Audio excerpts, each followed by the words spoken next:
Bismillahirrahmanirrahim. Assalamualaikum warahmatullahi wabarakatuh. Kami di sini akan mempresentasikan hasil diskusi kami berkaitan dengan konsep daya kapilaritas. Dengan anggota kelompok Najwa Aulia Lianda, Lulu Salsabila, Cindy Salma, dan Andara Izra. Dari gambar yang di samping, kita bisa lihat ada beberapa gelas yang di dalamnya berisikan larutan dan disambungkan oleh tisu-tisu. Lama-kelamaan, larutan yang berada di dalam gelas itu akan merambat naik. Fenomena ini disebut dengan kapilaritas. Konsep daya kapilaritas secara lengkap merujuk pada fenomena fisik yang terjadi karena cairan mengalami pergerakan naik, turun dalam saluran atau pipa yang sangat sempit, disebut juga dengan kapiler, akibat interaksi gaya antara molekul dan permukaan padat yang membatasinya.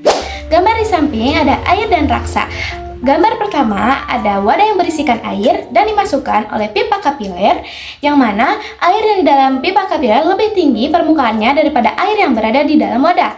Sedangkan gambar yang kedua yaitu yang berisikan raksa, wadah yang berisikan raksa dimasukkan kapiler, raksa yang berada di dalam kapiler lebih rendah daripada raksa yang berada di luar kapiler.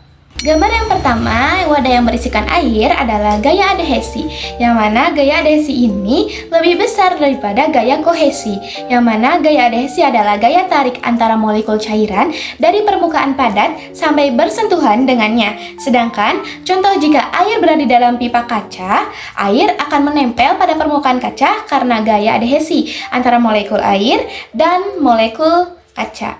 Gambar yang kedua ada gaya kohesi. Gaya kohesi itu sendiri lebih kecil gayanya daripada gaya adhesi, yang mana gaya kohesi adalah gaya tarik-menarik antara molekul cairan itu sendiri. Molekul-molekul saling tarik-menarik satu sama lain yang memungkinkan air tetap bersama dan membentuk tetesan.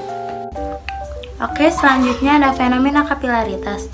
Kapilaritas adalah hasil dari interaksi antara gaya kohesi dan adhesi.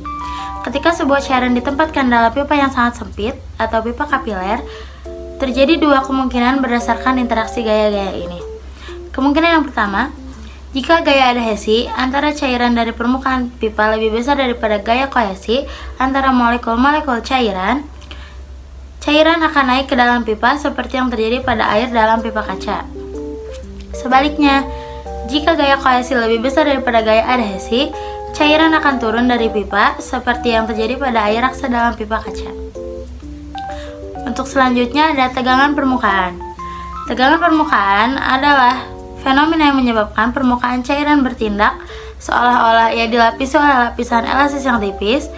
Ini terjadi karena molekul-molekul cairan di permukaan memiliki gaya kohesi yang lebih besar dengan molekul-molekul di bawahnya, karena tidak ada molekul cairan lain yang berada di atasnya untuk memberikan gaya tarik. Tegangan permukaan memainkan peran kunci dalam fenomena kapilaritas, mempengaruhi ketinggian atau kedalaman cairan yang naik atau turun dalam pipa kapiler. Kemudian yang selanjutnya yaitu ada rumus daya kapilaritas, yaitu H sama dengan 2Y cos theta dibagi rho dikali G dikali R. Dengan H sebagai naik atau turun permukaan fluida dan Y sebagai tegangan permukaan, Rho sebagai massa jenis fluida, G sebagai percepatan gravitasi, dan R sebagai jari-jari. Kemudian selanjutnya yaitu ada aplikasi dan fenomena daya kapilaritas. Yang pertama yaitu ada tumbuhan, yang kedua yaitu pada teknologi mikrofluida, yang ketiga yaitu ada dalam pengangkutan minyak dan gas, dan yang terakhir yaitu ada pada saluran pembuluh darah. Kemudian selanjutnya yaitu ada faktor yang mempengaruhi daya kapilaritas. Yang pertama yaitu ada jenis cairan, yang kedua yaitu ada jenis permukaan, dan yang ketiga yaitu adalah ukuran pipa. Baik, terima kasih kepada pemateri sebelumnya yang sudah menjelaskan tentang pengaruh daya kapilaritas. Baik, di sini saya akan menjelaskan terkait tentang rumus daripada daya kapilaritas dan contoh soal, sedikit contoh soalnya, dan terakhir kesimpulannya. Oke, seperti kita ketahui, contoh yang pertama yaitu permukaan air ya. Permukaan air dalam sebuah pipa diketahui sebesar 0,7 per meter. Terus kemudian jari-jari pipa tersebut ada 1 meter. Nah, tentukan penaikan di dalam pipa jika sudutnya kontak permukaan air dan pipa 0,00. Nah, oke. Sebelum itu kita harus mengetahui bagaimana cara menghitung dan rumusnya. Dan rumusnya gampang ya teman-teman. Rumusnya itu H sama dengan 2 lambda cos per theta dan maaf teman-teman, H sama dengan 2 lambda cos theta per PGR. Nah, istilah kita harus ketahui apa yang harus kita angka-angka tersebut kita masukkan. Oke. H itu bisa kita katakan naik permukaan vida. Nah, H ya.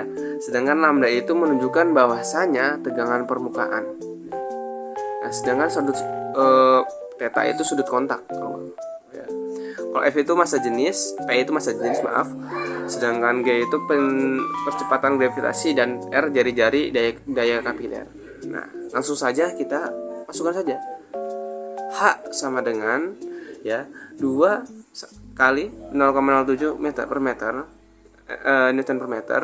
Nah, jangan lupa tutup kurung 0 derajat kali cos dikali cos 0 derajat per buka kurung 100 kg per meter kubik sama tutup kurung jangan lupa, dan buka kurung dikalikan buka kurung 9,8 per meter sekon per sekon. Jangan lupa buka tutup kurung dan buka kurung lagi dikalikan 1 m ditutup kurung, dan hasilnya teman-teman yang dihasilkan sehingga dihasilkan H sama dengan 1,43 kali 10 min pangkat 5 per m. Nah, begitu teman-teman. Sedikit contoh soalnya. Satu contoh soalnya. Nah, bahwa di sini kita simpulkan bahwasanya fenomena fisik yang dihasilkan oleh interaksi antara gaya kohesi dan adhesi. Nah, di sini bahwasanya daya kapilaritas ini ada kaitannya eratnya antara adhesi dan kohesi, yang mana menyebabkan cairan bergerak dalam pipa sempit. Nah, fenomena ini dapat dijelaskan melalui konsep apa? Konsep tegangan permukaan, yang mana dipengaruhi oleh faktor seperti jenis cairan, sudut kontak, dan ukuran pipa. Nah, daya kapilaritas ini sangat penting dalam berbagai proses alami dan teknis, mulai dari pengangkutan air, badan tumbuhan, aplikasi, dan lain-lainnya. Oke, sekian dari kelompok kami, kelompok 5 yang selebihnya mohon maaf jika ada kekurangan. Wabillahi taufiq wal hidayah wa ridwan ilahi. Wassalamualaikum warahmatullahi wabarakatuh.